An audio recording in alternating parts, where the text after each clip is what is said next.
if you invest based only on your analysis of the credit, you're only investing based on half the story. Software deals have the same covenant flexibilities that most of the other leveraged finance deals do.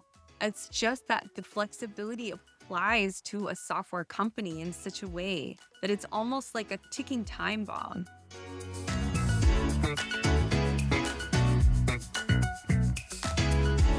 Welcome to another episode of Fixed and Floating. Software is still the sector which keeps underperforming.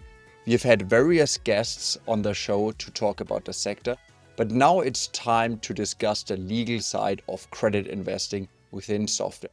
To bring some light into this world, I've invited Sabrina Fox. Sabrina spent years as a covenant analyst on both sides of the Atlantic and recently founded Fox Legal Training to equip leveraged finance professionals to actually read what they're buying. She's currently in Tokyo to see clients and attend conferences. Sabrina, it's around 8 p.m. on your end of the world. I hope I don't stop you from getting some delicious ramen. No, not at all. We've already managed to tick that off the list for today, so I'm good.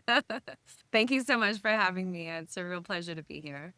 Perfect. No, Sabrina, it's great to have you on. The reason why we need to have this discussion right now is the increasing number of liability management exercises, LMEs, a type of debt restructuring where bondholders are usually treated unequally. This is enabled by the existence of weak covenants in bond indentures. Can you walk us through what happened to covenant quality and to the frequency of LMEs over the last 5 or 6 years? And how we went from Yeah. LMEs being really a tail event in the mid 2010s to being a really often used tool right now. Absolutely. So I just want to first of all give credit to Octus for the data that I'm about to share with you.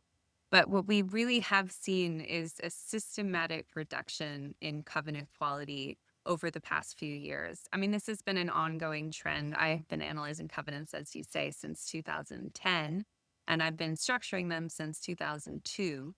So I've had a lot of experience both in seeing how they should look in my early career, which I lovingly call the baby lawyer days, to how they look now, where you often have some terms that do literally the opposite of what they're designed to do. So some of the data that I have received from Octus is recent. So in 2023, they shared with me the covenant quality score on average for LBOs and full refinancings was 3.33. So the higher the score, the lower the quality. Now, just recently in Q1 2026, so this is hot off the presses numbers, the quality went to 3.53. So what that means is weaker lender protections, more borrower-friendly documentation, and final loan documentation becoming progressively looser. Now, what I find really interesting about this is this does come, as you say, against the backdrop of an increasing trend in liability management. So, some stats on that. In 2024, we had the peak year of 34 liability management transactions, which was up from 23 in the year prior in 2023. And then in 2025, it went to 28, which could be because, 2024 was peak LME year. Could be because there's so much litigation in the background. It could be the increased prevalence of blockers. It could be the use of co-ops. There are all sorts of different data points that could be affecting that decrease from 34 to 28. But it doesn't stop the headline point, which is we have increased deterioration of lender protections against a backdrop of a real illustration of what is dangerous about that, because LMEs continue to proliferate, and not just in the US. These are used in Europe now as well. And I know we're going to talk about that a little bit later to go through some of the more recent cases where this has happened. But it's a stark juxtaposition, which is certainly unfortunate for the lender community.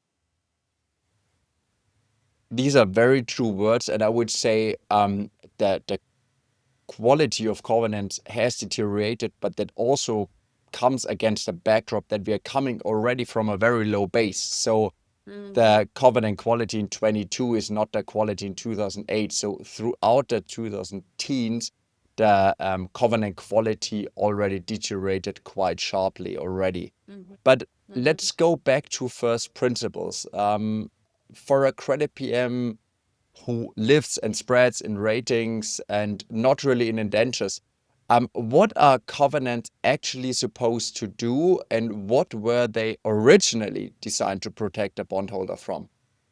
Yeah. So covenants are ultimately a collection of terms that are really designed to protect what is, I believe, the most important promise in any loan agreement, which is I will pay you back principal at maturity. And they do that in a number of different ways. Part of them is for the purpose of protecting the quality of the credit, and part is for protecting the position of lenders in the capital structure. That's a very broad sort of brushstroke of what the purpose of covenants are.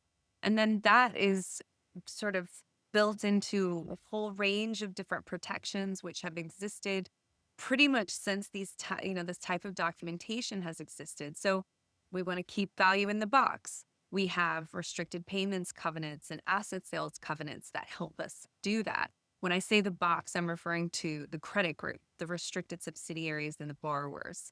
We want to ensure that if you're senior secured, you stay senior secured. So we have a debt covenant and we have liens covenants that help to preserve that position in the capital structure. There are obviously a number of other covenants, things like affiliate transactions, which prevents the borrower and sponsors from doing sweetheart deals with their mates. We've got change of control, which is a classic protection, which allows lenders to revisit their investment decision should the borrower change hands. And you take all of these together, and you are ideally provided with a suite of protections designed to ensure that you lend the money, you get your coupon, and you get par back at maturity. So it's not just about ensuring that the borrower maintains quality over time. I mean, that is certainly part of it.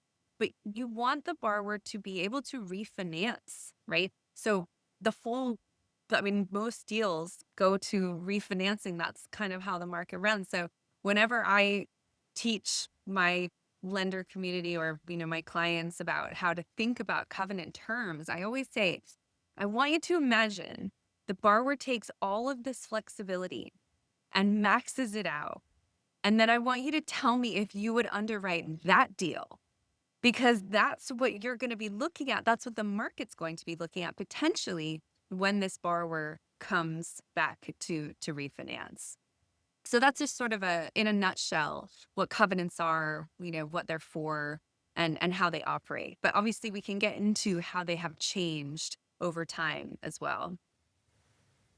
It was a really good wrap up. And I think that what you just explained is that usually, if we think about investing into corporates, especially if you're coming from the equity side, then we are looking only at the quality of the business.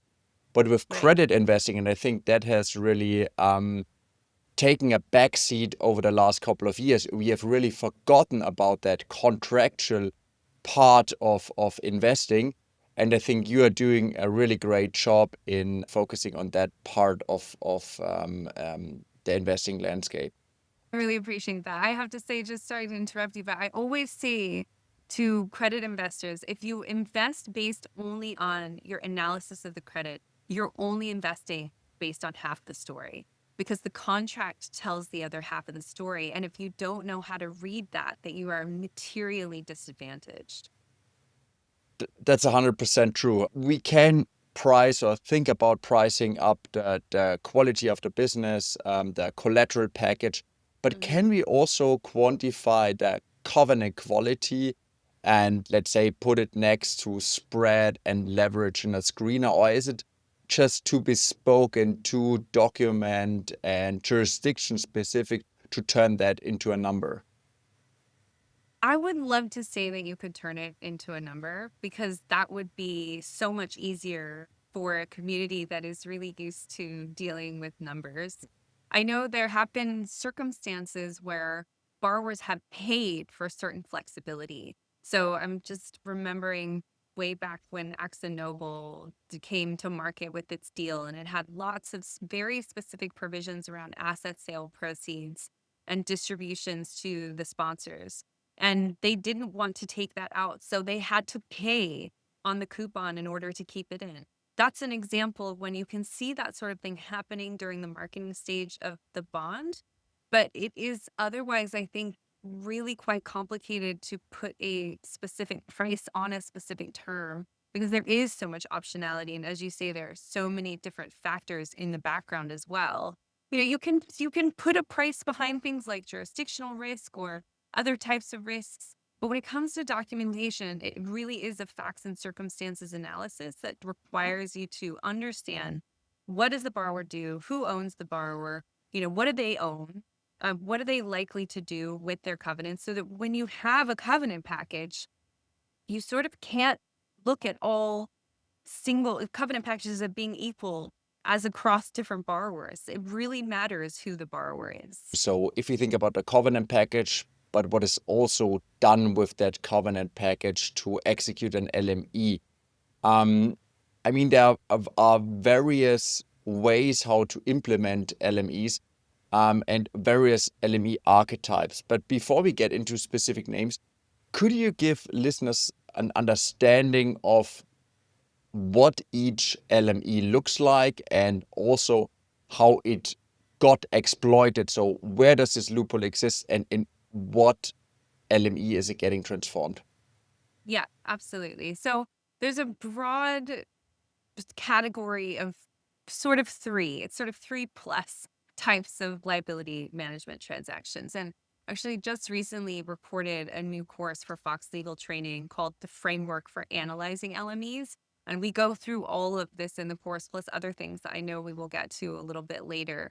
So, the classic that sort of everybody knows post J.Crew is the drop down, where you take collateral, whether that's IP or other types of collateral, and you shift it into an entity that is not restricted by the covenants. That affords the borrower flexibility to raise money as against that asset in order to do whatever it needs to do to manage the capital structure. The next would be the up tier. Up tiers were made famous by Serta, who basically primed a bunch of their holders. Then they found out about it in the paper the next day, and everybody was very upset about this.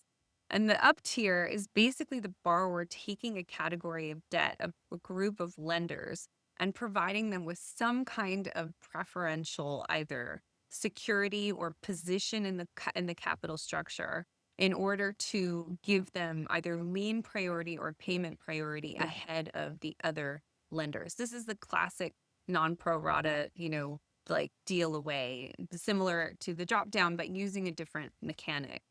Then we've got the third category plus, which is the double dip. Double dips, interestingly, don't sort of use a new flexibility. It's a kind of provisions that have been there all along. You're just using them in combination with each other. And they allow the borrower to provide preferential security or more than one avenue of recovery for certain lenders in order to give them that lift up above other lenders. So an example of this one would be at home. Now, there's also something called an extend and exchange, which has been used by borrowers to kind of get around Serta, actually. That was the initial use. So Better Health and Oregon Tool used this to create another class of loans so that they can get around the non-pro rata treatment that was under discussion or deliberation by courts at the time that these transactions took place. But they're also using consent solicitations like Ion did to extend the maturity on their bonds to give them a little bit more runway using consent solicitations, et cetera. So there are some other mechanics. There's kind of the plus, I would say, of the three plus categories that will allow the borrower to give themselves more flexibility with the capital structure to be able to deal with their debt in a way that is beneficial to them and often not so beneficial to lenders. Now, the reason why it's important to understand these different avenues is because borrowers have but depending on their covenant package, different levels of flexibility to deal with all of these. So for a drop down, you're going to be looking at restricted payments and permitted investments capacity. And you're also going to be looking at what the borrower, as a practical matter, has an ability to drop down. IP is particularly useful for this. It's amenable to this type of transaction, which is why the software industry has come under the spotlight so much. And I know we're going to talk about that a little later. For things like Serta or, the kind of up tiers, then you're going to be looking that you've got a category of lenders that you can do the transaction with. They tend to be the lenders who are already in the capital structure rather than third-party lenders. And then for the at-home style double dips, you're looking for transaction security that you can use together in a combination to increase the recovery rate of some of the lenders over others. And then, of course, I know we will get there, but there are blockers that have been created around all of this because obviously the best way to prevent a sinking ship from going down is to put band-aids over all the holes one by one. Just hope that helps. If you are getting value from fix and floating, there's even more waiting for you on Substack. We publish written analysis, deep dives, and extra content you won't find anywhere else. Head to fixfloating.substack.com, subscribe for free, and come take a look. And now, back to the show. So we have identified these 4 main plays in the playbook. And I would say our job for the rest of the hour is now to understand what the documentation actually allows. Because in this market, if the docs permits it, the sponsor, if he is pressured to do it, he probably will eventually do it. And the sector where all of this lands hardest is software, as you mentioned with the issues with IP. So Sabrina, why software? Why does it has this specific angle? Yeah. So the reason that software is so amenable to this kind of risk is because of the nature of the security. It's a very tech-specific LME risk that IP is so portable. It can move, and it is the transaction security, or if it is security, it is the asset that matters the most to the borrower. So it's particularly vulnerable to being moved out of the restricted group. And if it is moved out of the restricted group, then that is basically the value of the business gone. It's easier to move out because of the valuation. It's more flexible in terms of the ability of the borrower to value it. And that's a really important aspect of the ability to move something out, is that you need to be able to value that. And then it can also be licensed back, so it doesn't result in any material operational disruption for the borrower if they do actually drop it down. They can still run the business, but having given themselves that additional flexibility to deal with the capital structure. Maybe we just step here for a moment. So what you just described is if a software business relies on IP or a certain type of intellectual property, what code essentially is, and you drop that down into a new entity, I guess it's also not super easy to put a valuation on that type of IP and code compared to, let's say, a real estate building where you do have comparables.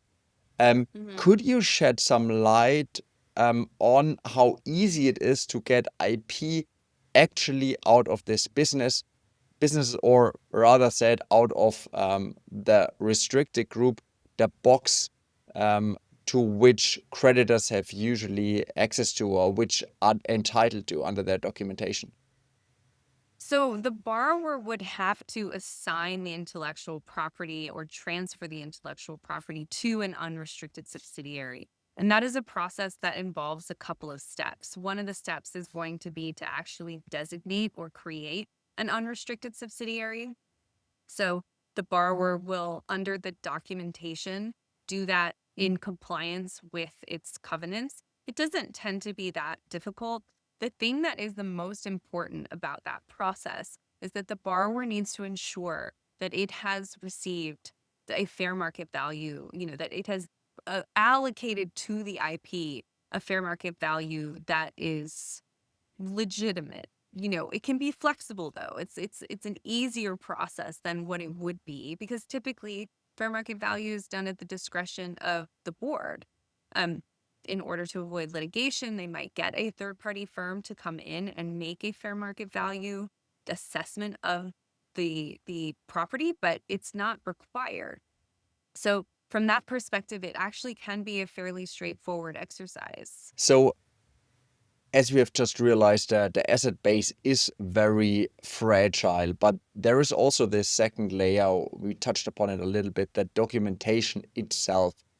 How can you think about software's indentures and how are those drafted that has widened the attack surface for LMEs in general? Could you shed some light on how that documentation in general for software credits um, interacts with the intellectual property of the asset base? Yeah. So what I think is really interesting about these software deals is that, it isn't like they have a different set of covenants necessarily.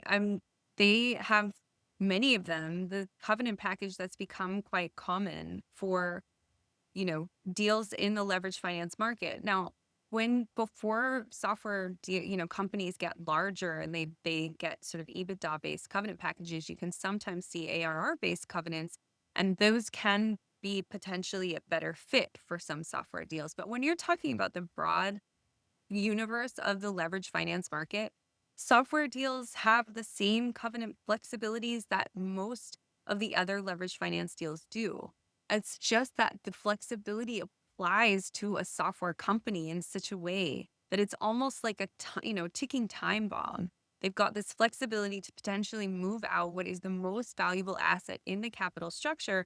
And as a result of that, as a lender, you could find yourself in a very vulnerable position because you don't have an ability to stop that. Like once the ink is dry on that document, the borrower has the ability to use those provisions in whatever way they need to.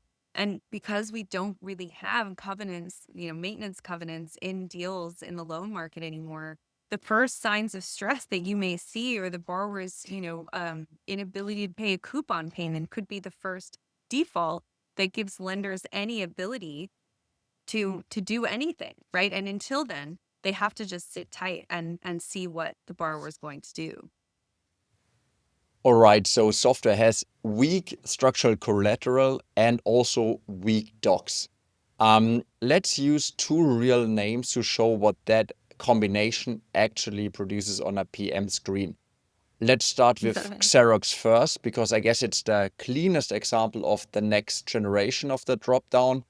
And then go to Iron Platform, a very topical name. Starters on Xerox, I think you wrote a very excellent piece on the name, a legacy hardware issuer trying to pivot into software while carrying a very heavy maturity profile. For a PM looking at these bonds, what's the covenant story and where are the pressure points? And can you also tell us a bit about the release valve there? Yeah. So, what I think is so interesting about Xerox is that, here's a borrower with the same set of covenants, again, very similar to what else we've seen in the market. And they put themselves in a position where they needed to do something to deal with their, as you say, and like capital structure and pending maturities and whatnot. And what they did was really quite brilliant and also very unique. It was not something that the market had seen up to that point, that instead of using a typical drop down, instead they were able to move assets into a joint venture and use the joint venture by contributing the IP and having the IP co raise the debt to produce proceeds back to Xerox to help them deal with the capital structure issues that they were having. Now, what's so interesting about that is it's a an unusual way to conduct a drop down, but it's completely, I mean, I don't want to say completely in compliance with the covenants because of course they're there could potentially be litigation, and to the extent that there are attacks, it could be on, for example, valuation or the implied covenant of good faith and fair dealing. There are things about the transaction that no, most certainly lenders counsel will say could be challenged. But if you look at the kind of black letter of the contract, the joint venture is not a quote unquote subsidiary. So it's not an unrestricted subsidiary. It's not a restricted subsidiary because it isn't a subsidiary at all. And the documents, almost all credit documents, define subsidiary with reference to the voting power above 50%. So you could, as a company, maintain an economic ownership of an entity above 50%, or, and still provide the other JV holder with voting power above 50%, and then you're suddenly now hold a joint venture rather than an actual subsidiary. So I just think it's sort of a genius way to work around this question of, okay, well, I have a J.Crew blocker. I can't do the traditional J.Crew transaction. So what do I do now? And it's also endemic of this, continued evolution of deals where we've got like, okay, super loose terms. Now we've got the LME. Okay, we've got the LME. Now we've got the blocker.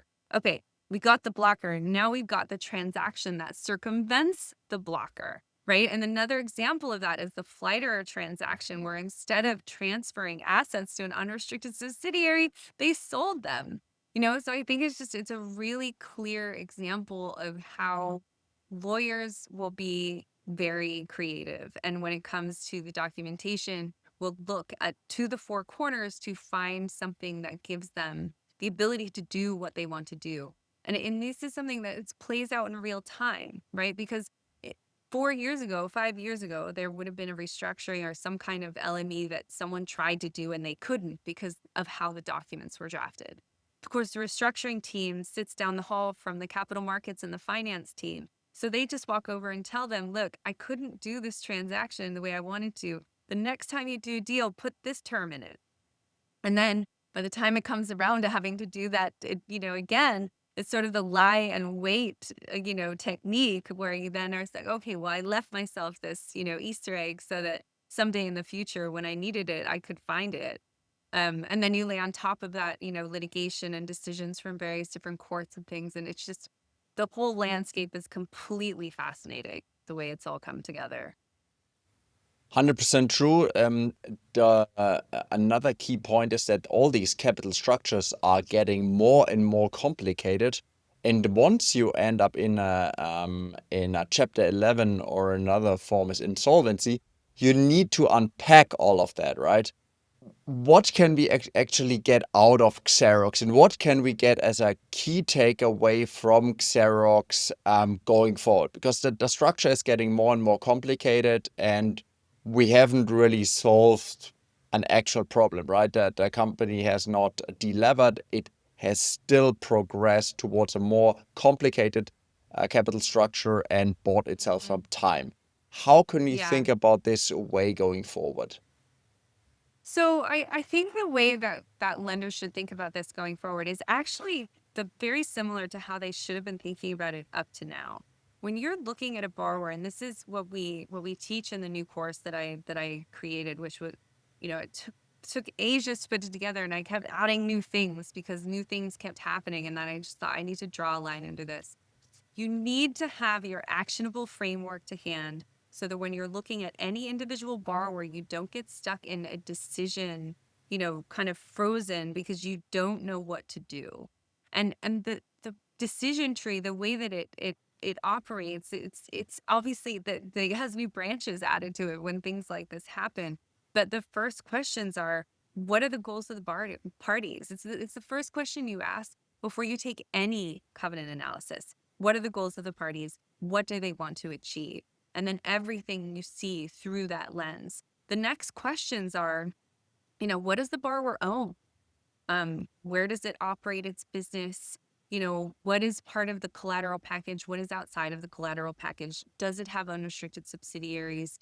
These are questions that don't actually require any covenant knowledge or analysis capability. They are practical questions, but they are essential questions to ask before you even go to look at the covenants. And then I would say some of the really basic covenant questions are like, are there blockers in the document? Because that does give you some sense of what the borrower's ability to do certain things is. And also, is there co-op?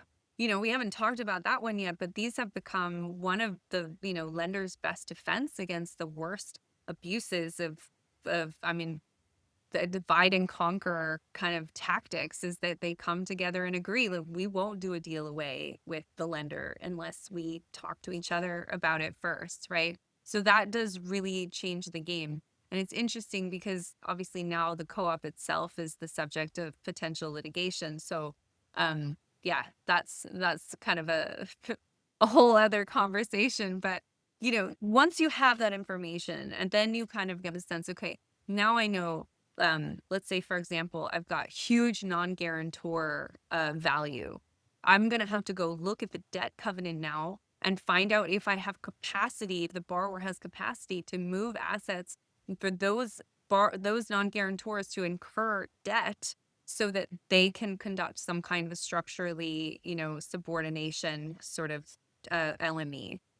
Um, it's like these gating questions like non-guarantor debt capacity, the availability of unencumbered collateral for the borrower to use in some kind of an up-tiering transaction. And then one of the most important actual covenant questions is the availability of restricted payments capacity, right? Because that has been one of the favorite approaches to, and especially will be relevant, as we said, in the software industry, to dealing with the capital structure is, okay, let's say hypothetically, I don't have the debt capacity that I need at non-guarantors to do some kind of structurally senior deal within the box, then I'll just take the assets outside of the box. And once the assets are out there, that's the covenants don't tell me what I can do. So that was more or less how I think lenders need to think about it. You need to have a plan, right? Like if you've got to this point with the market being as it is and you don't have an action plan, then you will be left behind. Things are moving way too fast. You need to be, like, being frozen in indecision is not a thing that anybody can afford right now. And I think when people come to covenants, they do get a little bit deer in the headlights because it is complicated, but it's not rocket science and it can be learned. So it like I were airdropped into another country, where I didn't know the language and I had no hope of making my way home. I'll tell you what, I would learn the language real fast. I wouldn't just sit around hoping that somebody would translate for me because maybe, that will get me back home. Like, no, I'm going to learn the language, right? And I feel like the credit industry is in this process where it really needs to accept that we all need to learn legalese so that we can all speak to each other in the same language. Just taking a quick pause here. If you're finding this breakdown useful so far, please forward the episode to a friend in credit or high yield who should probably hear this. Also, double check that you are following Fixed and Floating so the next episode drops straight into your feed. Alright, let's get back into it. Switching to Iron Platform, if you pick up this name afresh and open up the cap table for the first time, what are the key risks from a covenant perspective and which red flags tell you to dive in deeper? Yeah, so I'm really glad that we're talking about this one because it brings together a lot of what we've talked about so far. And also some of the things I've seen in the last sort of 15 years of looking at deals. So what's really interesting is that back in September or October, they did the deal with the new notes and the exchange notes pretty much at the same time. And that result was actually two different levels of protection for each of those lenders. And that creates a lot of interesting dynamics. It also it kind of belies the dynamics of the investors themselves, right? Because the exchange note investors had something that the borrower wanted. They needed to get the extension of the maturities. So they were able to negotiate tighter protections for themselves versus the new notes where you have, these like you're under pressure for time. They're obviously lots of people who want to come into the deal. There's this sort of divide and conquer that goes on in that market in that kind of marketing process. And so they end up with looser covenants. So when I'm looking at that, then I'm thinking, okay, as a lender in either tranche, like I'm going to realize that the tighter ones, the exchange notes, are the ones that provide the overall limitation on what the borrower can do now. So whether I'm in those notes or not, I'm going to be paying attention to that. Now, I remember covering Altice for years. I started covering them back in 2013. And at a certain point, they were starting to loosen their covenant package very significantly, but they had this one tranche of notes that had much tighter terms. And the moment they took those out, I think it was like 2015, 2016, they opened up huge amounts of flexibility for themselves. So you have to kind of wonder, with this difference between the exchange notes and the new notes, Ion could be quite incentivized to take out the exchange notes or refinance them if they can. But you always have to take this from the credit analyst's hat, right? You have to wear your credit analyst hat. And I can tell you from the covenant perspective what I know the borrower wants to do, but then you have to tell me based on what the market thinks of the credit and what the general market backdrop is doing in respect of software and all the rest of it, whether they would even be able to do that. So that's the first thing I'm going to be thinking of, is that there's that disparity between what the exchange notes allow and what the new notes allow. And then I'm going to start thinking, okay, software company, troubled sector, there have been some drop downs in this in this kind of the history of the sector, and most recently obviously Xerox, which we talked about already. So I'm going to start thinking, can they do that here? And when you look at the documentation, you can see that they do actually have a J.Crew blocker. And we've talked about how blockers are nuanced, right? Not all blockers are created equal. The devil is definitely in the detail. So you want to be looking at, what does the blocker actually prohibit? What does it apply to? In this case, it applies to material intellectual property. What does material intellectual property mean? Does the borrower have the ability to perhaps transfer less than what would be considered material into an unrestricted subsidiary and not trigger the J.Crew blocker? So that's something that I would want to be asking. And in this case, the definition refers to intellectual property required in order to conduct the business of the group in all material respects as it is being conducted, to the extent that failure to own or have such intellectual property would cause or have a material adverse effect, which is defined in the credit facility agreement.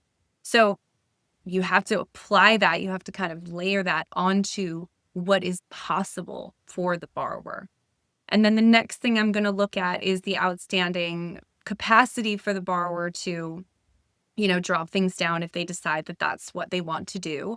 I mentioned already, they're going to be limited by the tightest set of bonds. So you're going to be looking to the exchange notes to get some kind of guidance. Now, you have to remember that when borrowers transfer assets to unrestricted subsidiaries, let's just say they decided that it's going to be immaterial assets, or they're going to use the Xerox, method or maneuver to get those assets down and have some kind of a joint venture. They can use all of their restricted payments capacity that is general purpose. So we're talking builder basket. There's probably not going to be much apart from a starter because they just issued. Then you will have the general basket, the leverage-based basket, and permitted investments baskets, which are relevant for this purpose. And they can aggregate all of those together. And so what's so interesting about the situation is that J.Crew blocker was put in last year before Xerox did that drop down in the way that they did, which circumvented their own J.Crew blocker. And that sort of opens up the possibility that Ion could potentially consider doing something similar. So this is why I was saying before about how we have this whole evolution where you've got, transaction with flexible terms, and then you've got borrower getting into some kind of distress, and then liability management, and then you get a blocker, and then the blocker does something, and then another transaction comes out that's slightly different, gets around the blocker, and then you see another LME like that, right? You have a copycat effect. And then you have another blocker that applies to that LME. And actually, entertainment arts has in it a Xerox blocker. So the Xerox blocker is already making its way through the system, but unfortunately for the ION lenders, it would not have obviously been put into their deal because their deal predates the execution of that liability management transaction. So I know that's a lot to unpack. It's a really long-winded answer, but it's just such an interesting situation because it brings front and center so many of the things that we've been talking about in a very real way rather than it being kind of conceptual. No, absolutely. But if you would think gun to the head, what would you consider is the most viable or most probable LME route in the case of Iron Platform? So as I said before, they really can't do a kind of classic drop down unless they can get around this idea of what material intellectual property is. It's a conglomeration of software businesses. So maybe they could argue that dropping down one of them doesn't materially affect their ability to conduct the business in every material respect. There could be some massaging at the margins to create something that maybe doesn't fall into the category of material intellectual property if they wanted to do something which was kind of your classic drop down. But like I said before, there are other options now, right? They could use the Xerox approach and do something that's structured like a joint venture rather than the straightforward drop down using investments capacity altogether. But regardless, they will be capped at whatever the investments capacity is in the exchange notes because this is all part of one restricted group. So the financing is all together. You have to take the tightest terms in order to determine what the borrower can actually do. So that is a possibility. And I would be looking to see, and again, when you do any kind of liability management analysis. And this is why we created the course, because we really want to give people a framework for how to do this. You have to think, what are the borrower's goals right now? What do they need to do? They pushed their maturities out. They bought themselves some time. At what point might they consider doing that something that would be considered sort of aggressive to lenders? What is their cash flow position like? Are they able to support their debt load right now?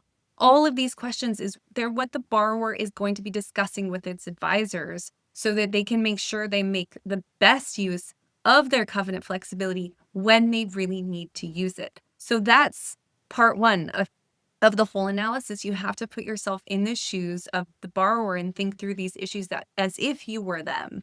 And then you look at things like, okay, what does the capital structure look like? What does the borrower own? What is part of the collateral package versus not part of the collateral package? And this is not a structure that I think lends itself so much to a classic up tier.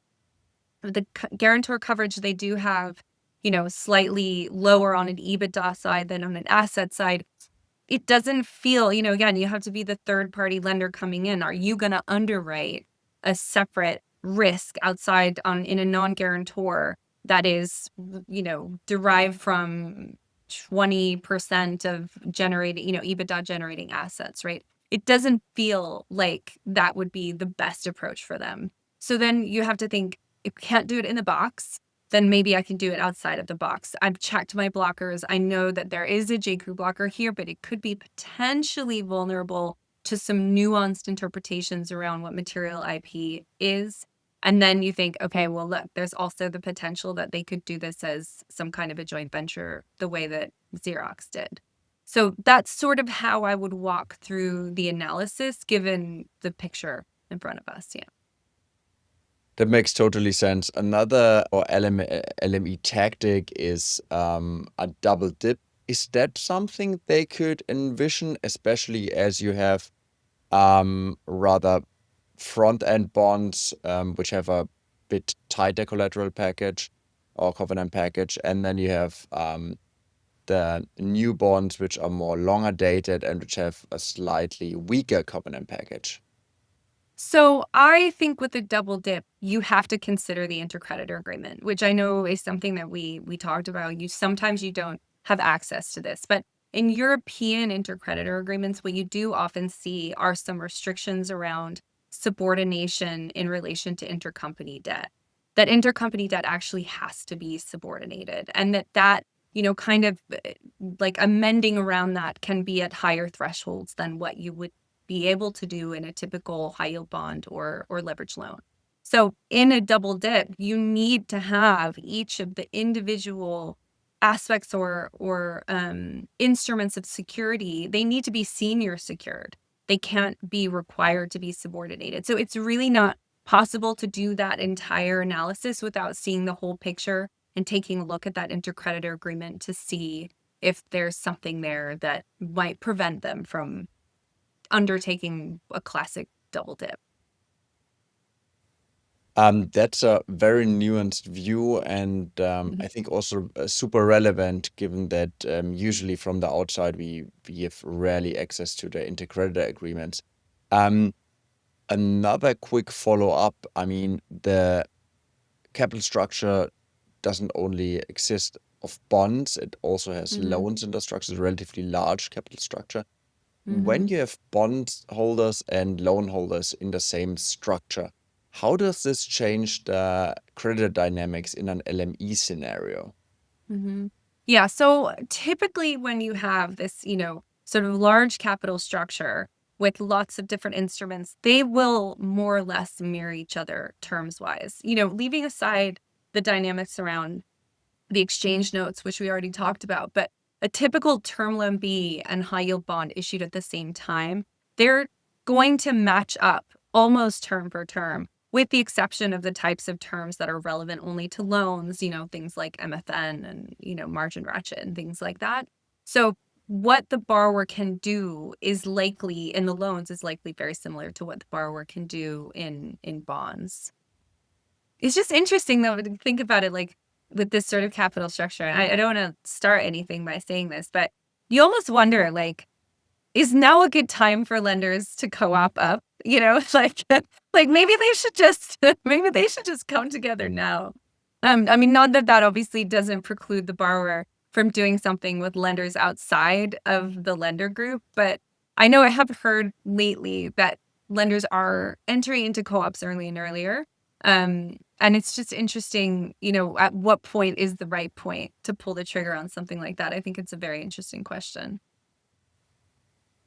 If a PM has like 10 minutes, not 10 hours per name, could you give us 5 lines, Dama Street in the indenture of a software credit in 2026? Let's call it a 5-line credit checklist. Yeah, absolutely. So number one, look at the EBITDA definition. I want you to be checking, is there wide ability for the borrower to add things back? Is there any kind of add back cap for synergies, et cetera? Because EBITDA goes through the entire backbone of every single calculation in the covenant package.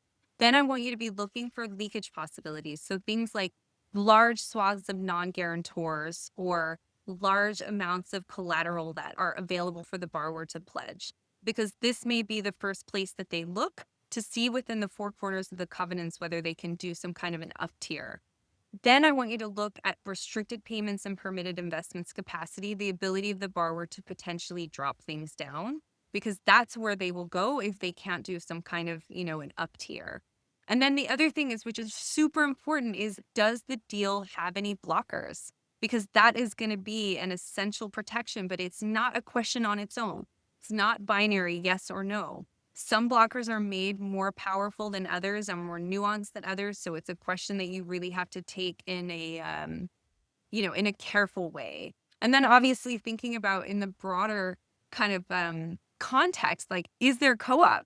Is that forming? Like, you have to think contextually what's happening with the credit and what are the other lenders doing as well.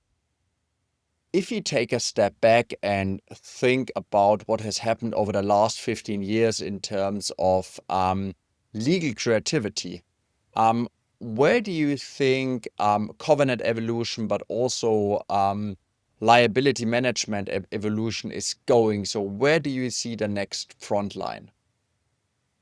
So I think we'll continue with this blocker-LME kind of situation. What I think is the most significant potential development for 2026 is some kind of decision on co-ops, because co-ops are currently being challenged in two different cases. And if a court came out and said something that made lenders uncomfortable or nervous about joining co-ops, that could completely change the game, and it would be open season for borrowers to do LMEs. That sounds like a lot of hide and seek going forward.